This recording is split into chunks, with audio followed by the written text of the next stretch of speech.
Live from our 7 Tasmania studios, your nightly news with Kim Miller begins now.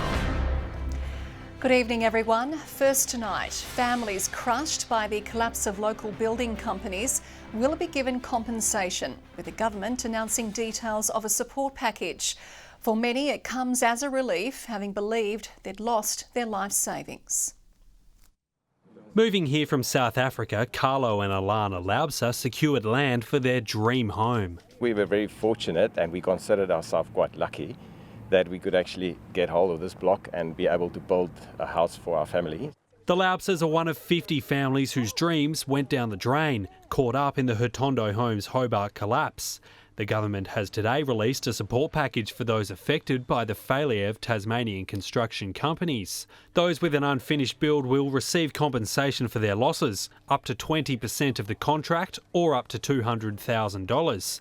If the build hadn't started, they will receive the value of the deposit paid. We thought that we had suffered the loss of the total deposit. And so this is great news to us to be hearing this today. The package is modelled on what would have been available under the previous schemes. A new home warranty insurance scheme will be reintroduced this year after it was abolished in 2008. Nathan Murphy was left hundreds of thousands of dollars out of pocket after originally entering into a contract to build with Hotondo Homes. For the many customers like myself, we're not going to get back anywhere near what it's cost us and is going to cost us. Many receiving the support packages will face higher costs to finish their build. We've seen substantial changes in materials and labour prices. That means that the re-quoting jobs in the current market is very different to where we were 12 months ago. There are people who have lost their life savings when it comes to these contracts that they've entered into. There's still a need for parliamentary inquiry to look more broadly at the problems. Hoping the situation won't be repeated. Josh Duggan, 7 Tasmania News. The state government has been forced yet again to defend its COVID support package for the tourism and hospitality sector. Grants of up to $5,000 are available for affected businesses, but some say it stops short of meeting industry needs. It's one of Hobart's newest culinary delights, but for the team at Dana Eating House, trade is often down by 50%. Some weeks will be, busy, others down. Makes it really hard to plan in terms of staff. We have a lot of full-timers, so it's really difficult to, keep them on the payroll. The state government's latest round of COVID payments offer grants for businesses suffering a 30% downturn, but the team at Dana says the scheme doesn't pass the pub test. It's laughable in some ways. We talk to our friends who own businesses, and it's almost insulting that the government is so out of touch with the needs of hospitality. Holding a roundtable discussion with industry today to hear their concerns, Labor says it will make recommendations to the government in the coming days. We know that workers have missed shifts, they've got COVID, they've had to look after family members, and that's completely absent from the government's package, so we'll also be thinking about that. There's been 350 businesses that have accessed that to a value of $900,000, I believe. Tasmania recorded 570 new COVID cases today, and with public schools heading back next week, 4 super clinics will open this weekend for 5 to 11-year-olds and take walk-ins, including here at Mac 2 in Hobart. All hoped to boost child vaccination rates by February 9. Ainsley Kosh, 7 Tasmania News. As students prepare to head back to public schools next Wednesday, there are concerns relief teachers won't receive COVID support payments, and some schools will be under-resourced in the event of a COVID outbreak. We don't have enough relief staff, and we know, I'm hearing from retired teachers, they don't want to go back because of the current climate and the current health situation. They're putting their lives at risk to go into these jobs. If relief teachers are worried about their rights, their obligations to have that engagement with the school first of all, and of course through the Department of Education, those questions will be answered. The state government says it has 1,700 relief teachers and 400 retired staff ready to fill vacant roles if needed. A Tasmanian environmental group is taking legal action, claiming the commencement of logging in the state's northeast is unlawful. Blue Derby Wild has issued a notice of injunction to Sustainable Timber Tasmania to hold logging in Crushkers Forest, alleging the loggers' forest practices plan is not compliant with the current code in Tasmania. In a statement, Sustainable Timber says it is confident the plan is compliant, undertaking comprehensive and detailed assessments of natural and cultural values. Meanwhile, the Bob Brown Foundation has lost its bid to have Forestry Tasmania cover its legal costs in the Supreme Court. The environmental group took the timber giant to court last year to clear the way for a marathon event in the Tarkine Forest. The small loss today for the Bob Brown Foundation is something that we will wear when we take on the enemies of nature here in Tasmania. In a statement, Sustainable Timbers Tasmania said it is pleased with the decision made by the full court this morning.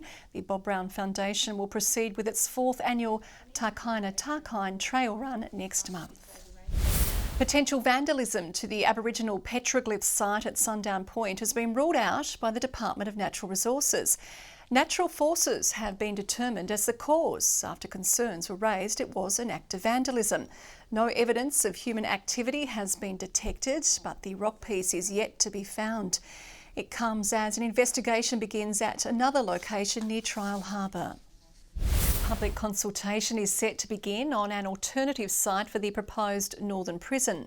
Attorney General Elise Archer says an initial evaluation has shown the Ashley Youth Detention Centre site would be well suited for the new facility. From Wednesday, shopfront information sessions will be held at various locations across the Meander Valley over a 5-week period.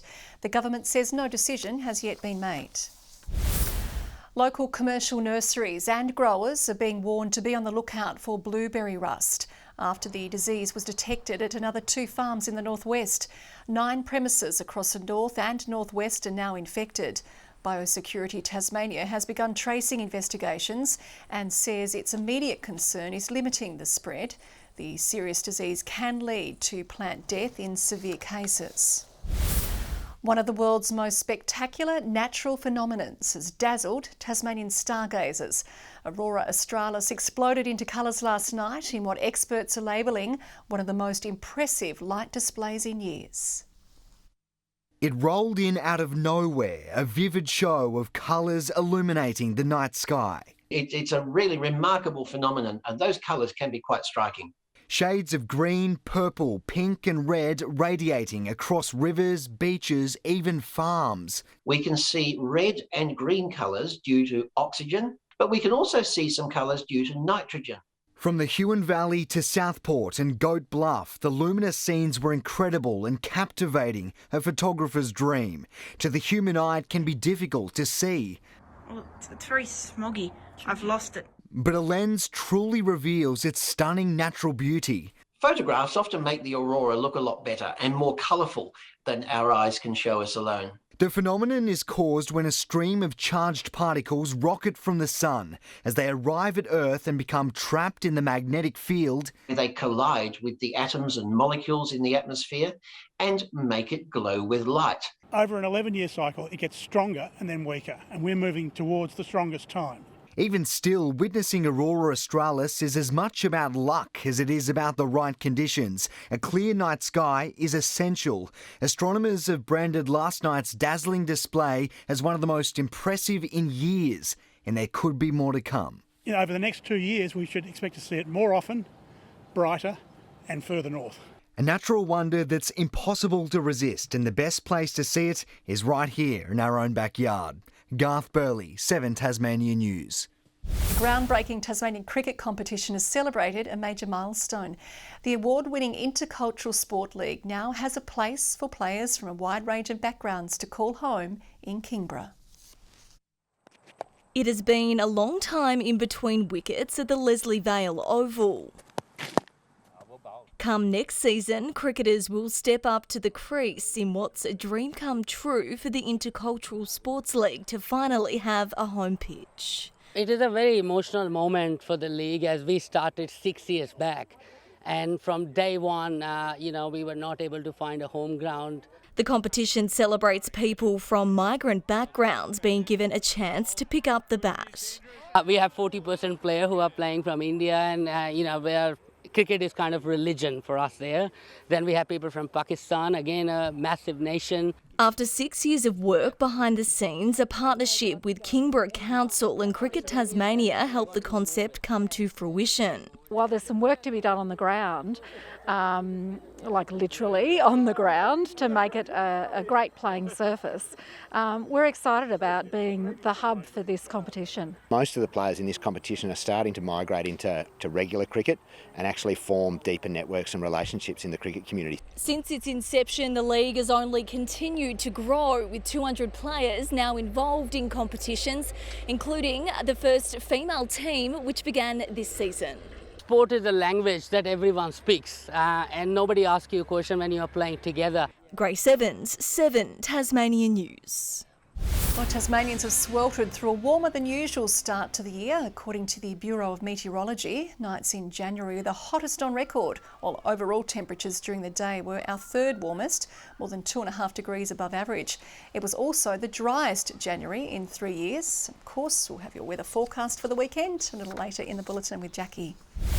Well, publicans are warning a beer at the pub is becoming too expensive for everyday Australians. The Hotels Association is calling on the federal government to slash the excise tax for draft beer by 50%, which it says would equate to around 30 cents a schooner.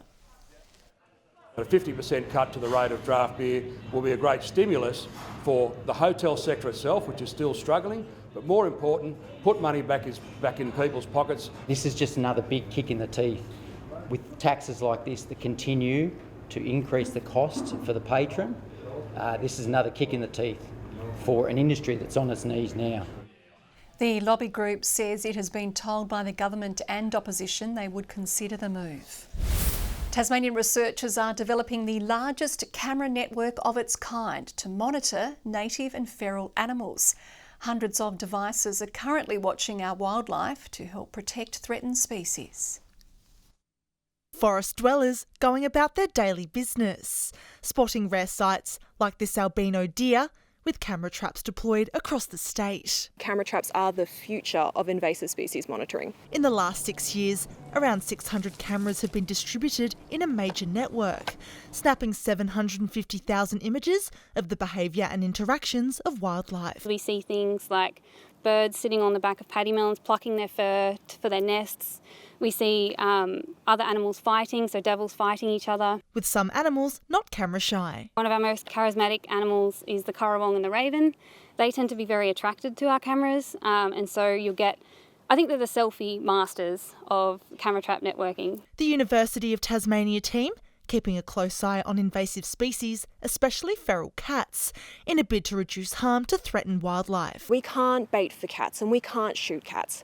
What we can do is use this camera network to not just monitor feral cats, but their prey species as well, and find the areas that we need to conserve most and put in management practices there. Over the next 2 years, we hope to piece all of it together. So we want to understand about all the individual species and then use that to inform what the full community is doing. The network is set to keep growing, with 400 cameras to be distributed in more remote areas. It's more than any monitoring program that's been done, and importantly, a long-term monitoring program. So we intend to keep it going and keep our eyes on the ground, so to speak. Ruby Kamane, 7 Tasmania News.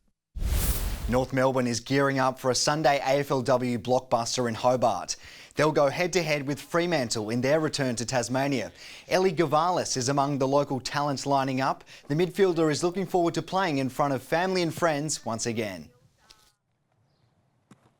Playing in Tassie is really special. And I was just saying, like, my grandma's coming and she's got a little spot to sit in, so I'm pretty happy to have her there, and just super excited to play in front of the family. The Kangaroos will have a challenge ahead of them, with the Dockers boasting an unbeaten track record this season. All the action will kick off just after 5 o'clock. The Jack Jumpers are bracing for an extended run away from home after the league released a rolling schedule for rounds 11 to 13. They'll now play 4 interstate games in a row before returning to MyState Bank Arena on February 28. The men in green are hoping to make it 3 wins on the trot in tonight's home clash against the Sydney Kings. Good evening. 25 was the state's top today in Launceston, Devonport 21, 20 in Burnie and 19 in Hobart. 20 about St Helens and Lowhead, Lyowini 18 and 22 in Grove. On the close-up shows, mostly clear skies with cloud about in the afternoon. Further out, cloud extends over northern Australia while the rest of the country is mostly cloud-free. Tomorrow shows a large high slowly moving to the south of Tasmania. Southeasterly winds tomorrow 10 to 20 knots, swells up to 3 metres in the west and south and below 1 metre in the north. Tomorrow's forecast now at 20 across Hobart and Oatlands, partly cloudy in Medina. In the north, Launceston and Devonport, partly cloudy, Lyowini 18. Burnie and Marrawar tomorrow 21, partly cloudy in Strawn. St Helens, partly cloudy, Swansea and Orford, 20. The UV forecast is very high 10s across the state. Looking ahead to the 3-day forecast now, Sunday fine with easterly winds, Monday fine apart from the chance of showers about the northeast, and Tuesday possible showers about the east and northwest. Capital cities 40 and very hot and sunny in Perth tomorrow, showers in Sydney and Melbourne 26. And currently Hobart, partly cloudy and 17, Launceston 20, Devonport sunny and 19. So Kim, it's a big night on TV tonight with the Winter Olympic ceremony on. Yeah, looking forward to it, that is right, Jackie. The Olympic spirit will be overflowing tonight. We've also got a special wintry edition of the Front Bar, and that's from 9 o'clock right here on 7 Tasmania. Have a great weekend. See you Monday.